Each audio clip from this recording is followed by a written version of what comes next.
je reviens pour une petite revue sur ma nouvelle palette Kiko. Donc comme je vous l'ai dit dans la vidéo haul, j'ai craqué sur le nouveau système que Kiko a sorti pour faire des palettes. Il s'agit donc du Click System et vous avez différentes tailles de palettes. Donc là j'ai pris la palette avec 9 emplacements. Vous avez également une palette de 1 mono, palette de 3, de 4, de 9 et de 24. Je ne sais pas s'il y a 2, je me souviens plus, il faudra aller voir sur le site.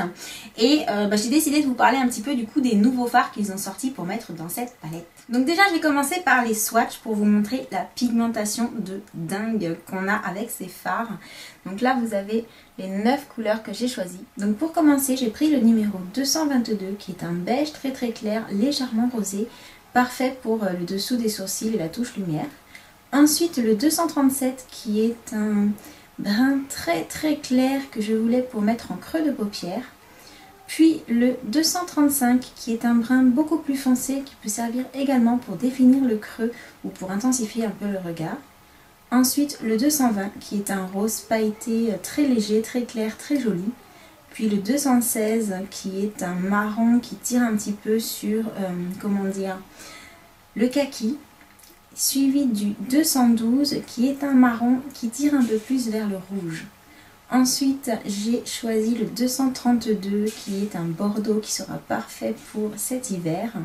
Le 267 qui est un bleu-vert magnifique et vous savez que j'aime vraiment particulièrement tout ce qui est bleu-vert. Et enfin, le 282 qui est un très joli bleu marine profond, pailleté, que j'ai trouvé vraiment magnifique alors que pourtant le bleu n'est pas ma couleur préférée. Donc voilà pour les numéros et ce que je peux vous dire c'est que j'en suis très contente au niveau du système, il n'y a rien à dire. En plus en dessous de chaque ombre, alors pour vous montrer un petit peu, ça s'enlève très facilement.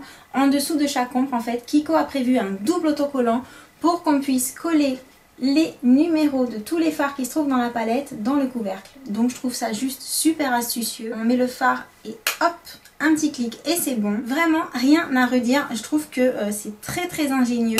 Les fards sont d'excellente qualité. On peut se faire des petites palettes personnalisées à un prix qui reste abordable puisque pour la palette de 9 il faut compter 54 € tout compris.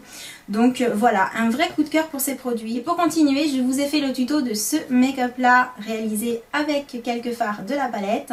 Donc je vous envoie ça tout de suite.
voilà, c'est tout pour ce tuto, c'est tout pour cette petite revue. Comme vous l'aurez compris, j'aime vraiment beaucoup cette palette. Je pense que je vais craquer une seconde fois dans les mois qui arrivent et que je m'en ferai sûrement une autre avec 2-3 autres fards que j'ai regardés et qui me plaisaient énormément. Mais voilà, là j'ai pris la boîte de 9 parce que la boîte de 24... ajouté au prix des 24 fards, ça faisait quand même un très gros budget et je voulais pas me lâcher autant. Mais voilà, je suis très contente. Si vous avez déjà testé les nouveaux fards Kiko, surtout n'hésitez pas à venir me dire ce que vous en pensez sous cette vidéo dans les commentaires comme d'habitude. Et puis sur ce, j'espère que cette petite revue vous aura été utile. Je vous envoie plein d'énormes bisous et je vous dis à bientôt.